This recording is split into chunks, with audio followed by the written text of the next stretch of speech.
Jets lose again, man. Jets lose again. 3 straight losses. Denver had a chance to win, we lose. Minnesota had a chance to win, we lose. Buffalo Bills had multiple chances to win, we lose. When will this Jets team stop shooting themselves in the foot? When will we get out of our own way? These W's are right in front of our faces and we cannot grasp them. We've let them slip through our fingers every week for the past 3 weeks. Why is that the case? That has been a constant factor, a constant weird situation that the Jets find themselves in for years since this regime has taken over. Blowing games, not making the play, not making the kick, having some stupid penalty, throwing a game-losing interception. Tonight was tough. Tonight was, I gotta be honest, one of the weirdest games that I've ever witnessed. Sloppy mess of a game, but at the same time, there were like lights out, like crazy highlight plays. It was just such a roller coaster ride. I'm almost out of energy watching it. By the way, I appreciate everybody hanging out watching. I know it's brutal watching, content like this after your team loses, especially on a week, work week.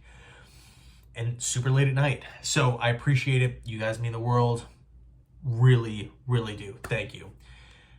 With that said, though, I know I'm not the only Jets fan frustrated right now. There was a lot of good. There was a lot of positives, and we're going to talk about that at the end. But man, I mean, just the mistakes continue to kill this team. And it's just crazy watching these W's slip through our fingers. We can just mistake after mistake after mistake, flag after flag, to talk about, throw out whatever moment, right? Missed tackling. Why are the Jets so bad at tackling this season? Bray Davis, Josh Allen, Keon Coleman, Don Kincaid. These guys are falling forward. These guys are putting moves on the Jets defenders and picking up so much extra yardage, right? An extra 3 yards might not seem like that big of a deal in that given play, but in the grand scheme of things, when that happens over and over and over, guys getting trucked over, it's hard to watch. It's brutal. Tackling has been an issue all season long, and I don't understand it, right? It's the fundamentals. Penalties, 22 total penalties tonight, which I believe breaks the in-season record for penalties. One of the worst, I could potentially go as recency bias might play into effect here, but was tonight the worst officiating game that I've ever seen? I would probably have to say yeah. If it's not one, it's definitely number 2. I mean, my issue with the officiating, it was not one-sided. It was not one-sided. The Bills and the Jets both got bailed out multiple times. But my problem here is that, you have officiating crews, maybe, in some games letting guys play a little bit more physical, and then you have other crews that are calling a softer game, right? Ticky-tack calls. Tonight was a combination of both. Like, what the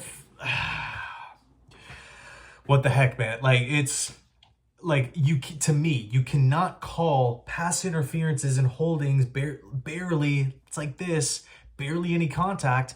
Next play, some guy's getting mauled and there's no flag. No one knows what roughing the passer is anymore. The Jets were flagged 11 times. The Bills were flagged 11 times. The Bills gave up 94 yards in free penalties. The Jets gave up 111 in free penalties. That's a lot of yards. That's a lot of clock stoppages. In a primetime game with first freaking place on the line, you don't want to see the officiating crew being the talking point, being the star of the show, right? Constantly talking about these penalties, and it's like, what the heck's going on? And I hate to say it, but some of these are avoidable from the Jets standpoint, right? Like the Kinlaw talking after the whistle, the roughing the pass. It's just, tonight was hard. It was a hard game to watch, right? It was a roller coaster. I'm almost out of energy here. There was crazy highs. There were really bad lows, really, low lows here. But I'll say this, right? To me, watching the game, it was 50-50. I really felt as though it was back and forth for the majority of the game, right? We can look at total plays. Jets had 59. The Buffalo Bills had 60. We can look at total yards. Jets had 393. Bills, 359. Pretty much the same. Almost 50-50 there, right? First downs, Bills 24, Jets 20. Time of possession, Jets 30, Bills 29 minutes. What else? Total drives, Jets had 9, Bills had 9. Turnovers, Jets had 1, Bills had none. Both kickers missed kicks. Both teams were penalized a lot. 50, it was a true back and forth, but you just have these weird negative lows on both sides, just kind of making you feel weird. Like after watching the game, like, oh God, was that a good game? Was that a bad game? Who even knows? Again, like this weird kind of eerie feeling like after it. Before I move on to the positives, though, I do want to say this, and Jets fans called this. You guys called this. We really could use a former, Pro Bowl safety here. The safety play, in my opinion, was one of the differences in this game. You watch the Jets safeties play, and to me, the production is just not there. It's just not there. Missing tackles and being a step slow. Ashton Davis had one sweet play where he came downhill and made a play. But outside of that, I felt like the safeties were a liability out there tonight. You look at a guy in Taylor Rapp, 3 passes defended against, what did he have, 8 tackles? He saved the freaking game for the Bills, jarring the ball loose on a touchdown pass. Beautiful throw from Rodgers to Garrett Wilson.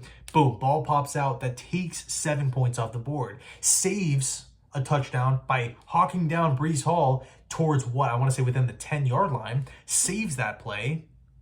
He was all over the place. Had another massive hit over the middle of the field that saved the play I believe in the fourth quarter. Halted a potential big play from Aaron Rodgers and the Jets offense.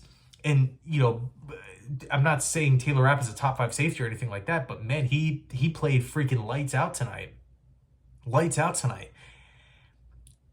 Is that the main difference of the game? I would say it's a factor. The penalties were a factor. The kicking was a factor on why the Jets lost. But it sucks, man. It sucks losing 3 straight games. It sucks losing to a division rival on primetime in your own house. Credit the Bills, but I got to be honest, I felt as though they escaped, right? Not saying that the Jets should have won this game based off of what we saw. I felt as though it was 50-50 and it could have gone either way. Which team was going to make the least amount of mistakes? And that team was the Bills. Who's the more physical team? The Bills.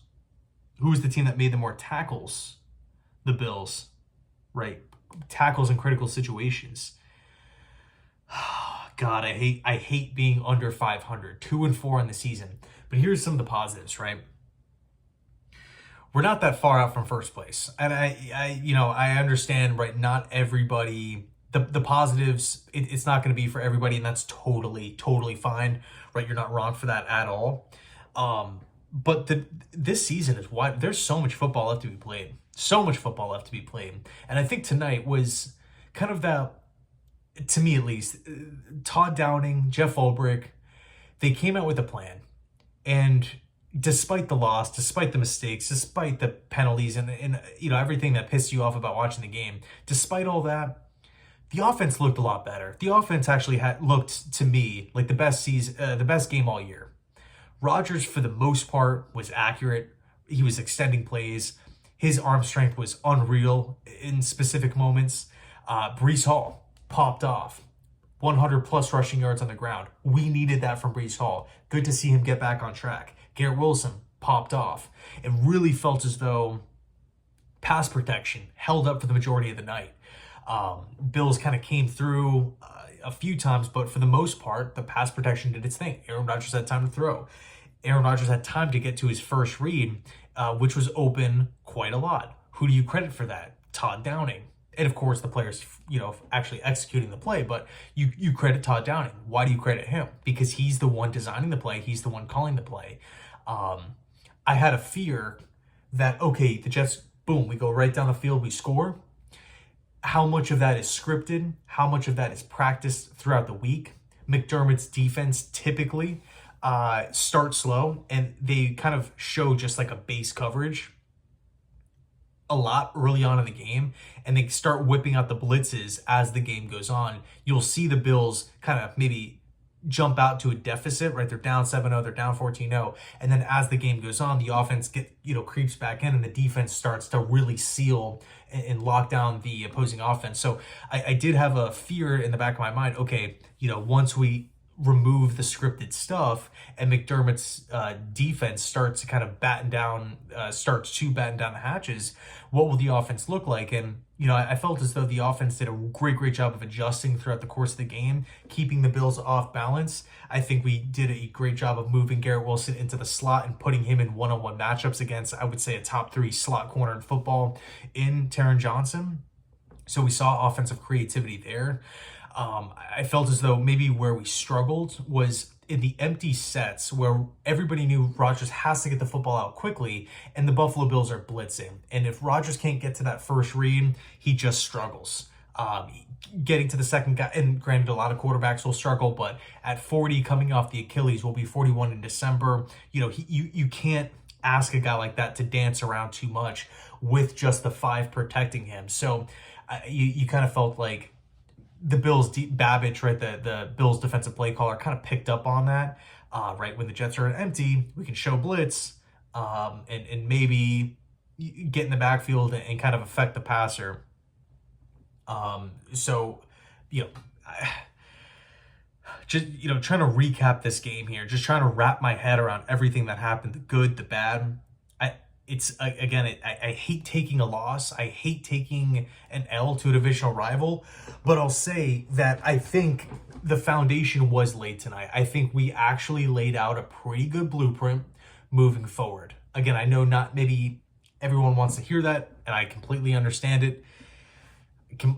Totally, right, 100%. But I do think it's relevant, right? When now we have a Todd Downing game in the books. We have a Jeff Ulbrich game in the books. I'm assuming we're going to clean up some of these penalties. I'm assuming we're going to clean up some of the, just kind of issues, right? The fundamental tackling. I hope we clean that up. But even, situations where it's like we're too slow getting off the field. Why are we too slow? Because Ulbrich is calling the defense. But Ulbrich is also the head coach. So he's not buried in the tablet when the offense is on the football. He's kind of involved. He's pacing with pacing on the sidelines. He's actively, again, locked in with the offense. Now all of a sudden when the defense comes out, he's got to be on top of that, right? I'm still calling the defense, right? So getting guys in and out of the huddle while also handling all the head coaching responsibilities, I think maybe got to Ulbrich a little bit tonight, but I mean, who the heck can blame him? It's his first time doing it, and you're playing against a damn good football team, the Buffalo Bills. So, man, 2-4, second place in the division, right? Lots of football left. Sucks to lose. I'm pissed about it. I'm upset. I'm going to go to sleep pissed about it.